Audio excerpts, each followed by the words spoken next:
Welcome back to Press Review, bringing you headlines from world papers.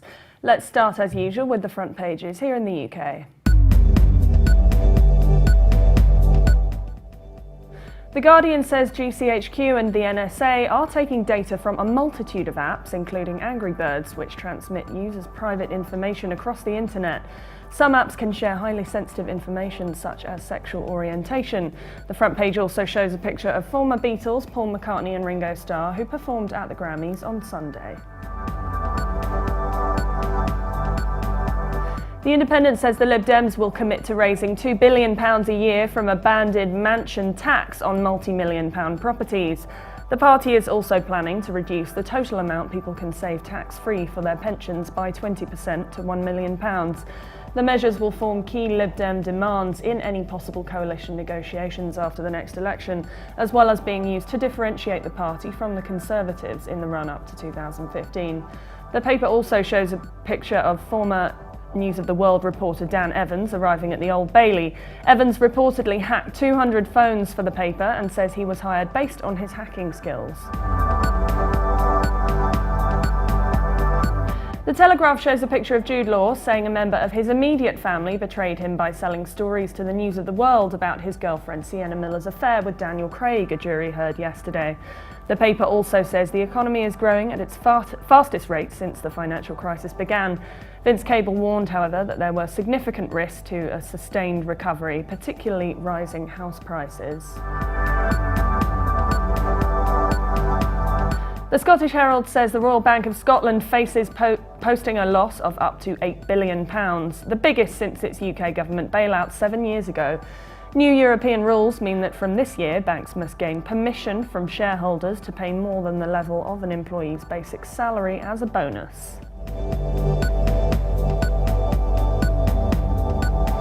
Now let's take a look at the top stories in the Middle East.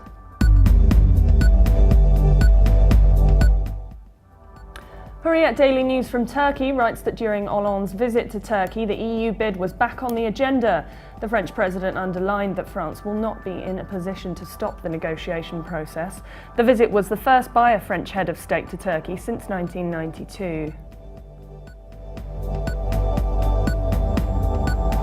The Lebanese Daily Star writes that US Congress has secretly approved arming what it calls moderate Syrian rebels. One Congress commentator said the move had come since they felt more confident the weapons would remain in the hands of moderates. Meanwhile, the UN is awaiting the green light from all sides to supply food and other aid to the city of Homs. Gulf News says the army has backed Abdel Fattah al-Sisi for the presidency in Egypt. The decision came hours after he was promoted to the rank of Field Marshal, the highest in the country's armed forces.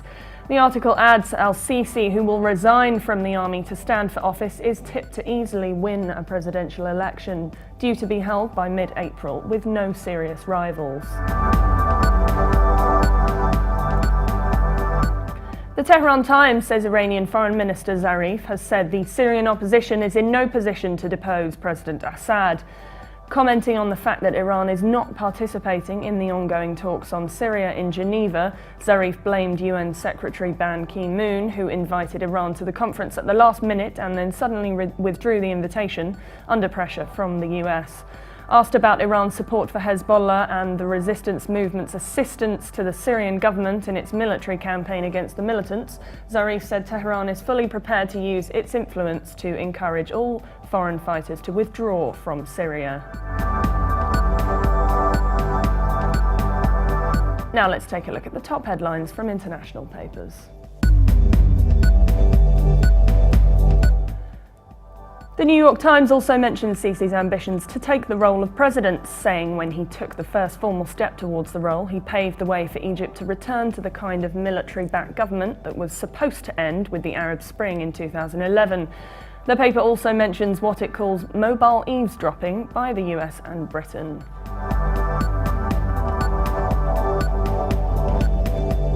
The China Daily says a 2-hour high-level strategic dialogue meeting in Brussels regarding China-EU relations enhanced bilateral relations. Deepened reforms and increased growth have been pledged by both sides.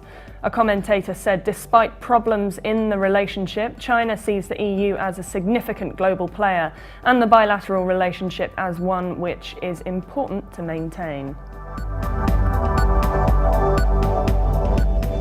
The Moscow Times says whistleblower and opposition leader Alexei Navalny on Monday investigated the construction of Olympic facilities in Sochi, discovering that contracts had been altered to inflate their costs, allowing officials to embezzle millions.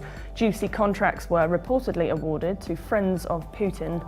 The paper also speculates on Ukrainian unrest crossing the border.